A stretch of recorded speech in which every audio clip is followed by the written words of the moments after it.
Before we get any further, this video contains spoilers for The Mandalorian Season 3, Episode 7. If you haven't seen it yet, we highly recommend you head on over to Disney Plus and watch it before continuing with the video. If you're all caught up, or just don't care, let's dive right in. With only one more episode to go for this season, The Mandalorian finally played its hand and showed us just where this season was headed. After 6 episodes of gradual setup, we've finally arrived at the zenith. Imperial remnants have gathered to take out the remaining Mandalorians, who finally managed to form a tentative Mandalorian alliance.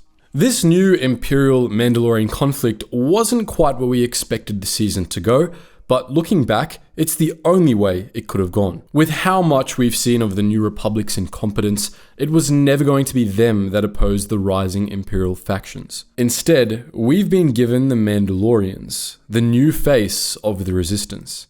And it's going to be a resistance like none before it. Before we talk about the Mandalorian resistance, however, we'll take a brief look at what this episode has already done to set the scene for the future. The last few years have shown a rising tendency for Star Wars shows set in the same era to overlap, like the Book of Boba Fett and The Mandalorian did, so when the Shadow Council spoke of Thrawn's imminent return and his rise as heir to the Empire, our thoughts immediately flew to the Ahsoka trailer we got last week. There are numerous theories about when and where Ahsoka will take place, but with Thrawn being the main antagonist of this series, and the Mandalorian heralding his return, we anticipate at least part of Ahsoka will take place following Season 3. Teasing Thrawn was definitely an attempt to get the fanbase excited, but in a way, it's a little disappointing to see. We love Thrawn as much as any other sane person, but as we've mentioned before, we're a little disappointed to see this increasing over-reliance on famous Star Wars characters to carry a series. What made Andor and the first 2 seasons of The Mandalorian stand out so much was their ability to mostly stand alone without the need of some fan-favorite character inserted into the plot to make it interesting. As much as we love Thrawn, we hope Season 4 doesn't become Ahsoka Season 2.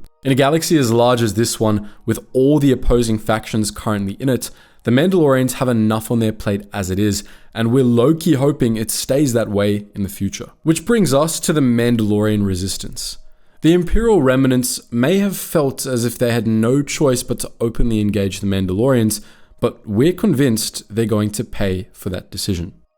Whether we're talking about our universe or some fictional galaxy, history and the common people have always held resistance fighters to a certain level of admiration. Whereas war is considered ignoble, fighting against a superior oppressor for the liberty of your land and people has always been seen as honorable and defiant. Even though every resistance and rebel alliance out there has taken different shapes and held different values, they all had certain features in common. Today, we'll not only look at what sets the foundation for a Mandalorian resistance, but also why it will reach epic proportions.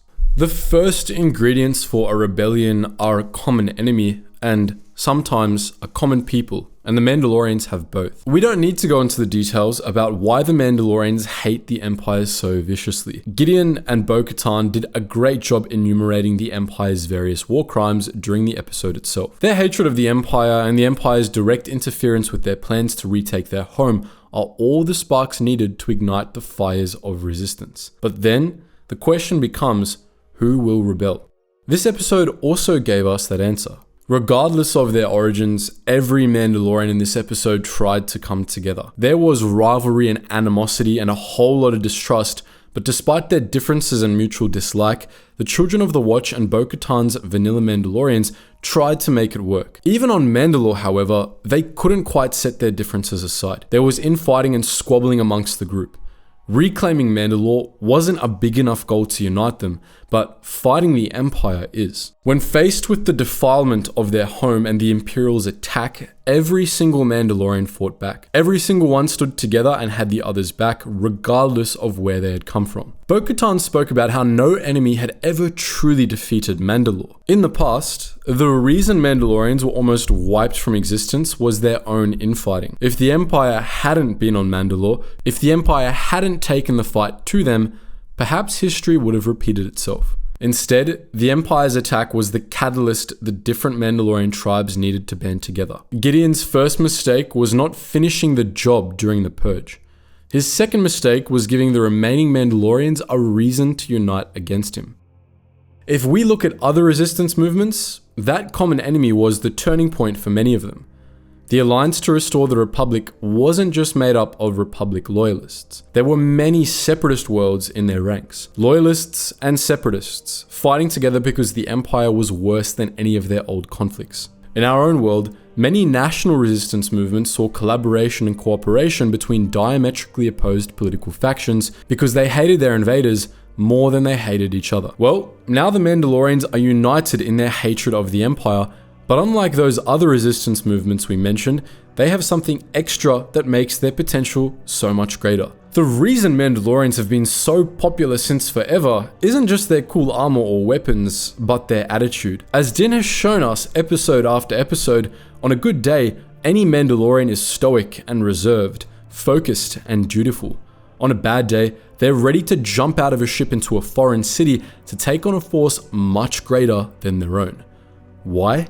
Because they're Mandalorian. And that's the key difference between any Mandalorian rebels and other resistance movements. Others had to recruit, arm, and train common people, many of whom had never fought before. Mandalorians, however, are a highly trained warrior race with battle in their blood and the willpower to see a conflict through no matter the odds. We've seen them at war or on their crusades. The devastation they sowed across the galaxy was legendary, and back then, all they were fighting for was the sake of fighting. Now, it's personal. They have the resolve it takes to fight the cold iron willpower of the Imperial remnants, and they're not afraid of sacrificing everything to get what they want. First off, Mandalorians aren't afraid to die. We saw that vividly enough in this week's episode. Paz Vizsla, the grumpiest Mando we've seen this series, the aggressor when it came to his little spat with Axe Woves on the land cruiser, held firm and guarded the rear as his Mandalorian brothers and sisters retreated. Even when he could have turned and fled with them, he stood his ground to ensure they would escape. Paz didn't have to make that heroic stand. He could have even ordered another Mandalorian to hold the rear, but he didn't. He did what he had to without a moment's hesitation, and we're sure his sacrifice will only serve to unite the survivors even more. Secondly, the Mandalorians already have nothing left to lose but their lives, and we just established that that doesn't mean much to them. Their people were scattered across the galaxy, living in caves or serving as bounty hunters and petty enforcers. Their homeworld was razed to glass and most of their people massacred. They have nothing left to lose. If they succeed in this last stand, they can begin rebuilding their people. If they fail, they go down in history for their bravery and courage.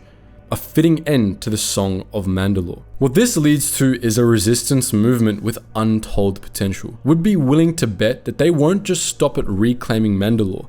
They'll take the fight to Gideon himself, and through him, the Shadow Council. The Mandalorians will rise to be the force the galaxy needs, since the New Republic is completely useless. Given what we know of their culture, it's going to be a marvelously good fight. We only wish that we were more optimistic about its outcome. Given the state of the sequels, we know they're doomed to fail at wiping out the entirety of the Imperial remnants. Only time and future seasons will tell how this Mandalorian resistance will go, but we sincerely hope it isn't snuffed out for the sake of protecting the sequels. Sometimes, the underdogs fail and their loss is tragic, but if they fail because the writers had no choice but to make them fail, well, that's an entirely different story. But what do you think? Do you think the Mandalorians will be able to reclaim Mandalore and take out at least some of the Imperial remnants? Or do you think they'll be wiped out to make way for the First Order? Feel free to let us know your predictions in the comments below, and we'll see you next week for the season finale.